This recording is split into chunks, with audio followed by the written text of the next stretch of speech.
I'm Petty Officer Liz Murray.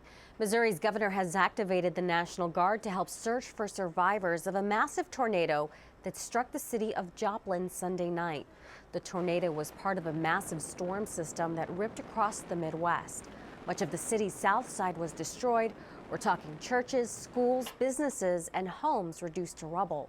National Guard officials say at least 100 troops reported for duty to help with search and rescue, road clearing, communications, support, and security. Most of these soldiers, it's citizen soldiers. They lived right here. They basically pulled themselves out of their homes that were damaged to report to the armory and then to push back out so they could help their fellow neighbor. So psychologically, they're very motivated, wanting to help out, but yet then they still have their own homes that are damaged. So it's working on them both ways.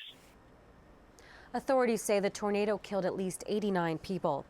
The nation's weather experts say the tornado in Joplin is now on record as the deadliest single tornado since 1953. Jack Hayes, the director of the National Weather Service, says there is even more bad weather on the way, and the number of victims is expected to rise. We've given it a preliminary rating of EF4, which means the winds range from about 190 miles per hour to 198. Reports are that the tornado was 3/4 of a mile wide. The National Weather Service says there have been about 1,000 tornadoes so far this year. Residents are being asked to be prepared for disasters, be aware of the warnings, and seek shelter once issued. In Florida, 3 boaters are safe after a Coast Guard crew found them clinging to a water cooler after their 35-foot boat sank Sunday morning. Officials say having safety equipment on board might have saved the boaters' lives.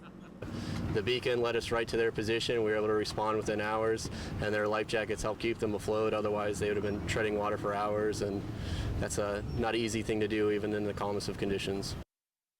The Coast Guard says more than 90% of drowning victims are not wearing life jackets. Defense Deputy Assistant Secretary for Cyber Policy Robert Butler says when it comes to protecting cyberspace, the DoD is reliant on the nation's critical infrastructure from transportation to telecommunications.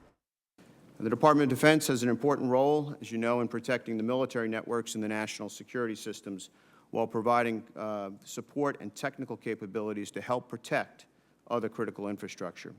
DoD has and will continue to work hand in hand with the departments alongside of us here at this table, as well as the other departments within the executive branch, along with the private sector, in countering cyber threats and protecting our national critical infrastructure.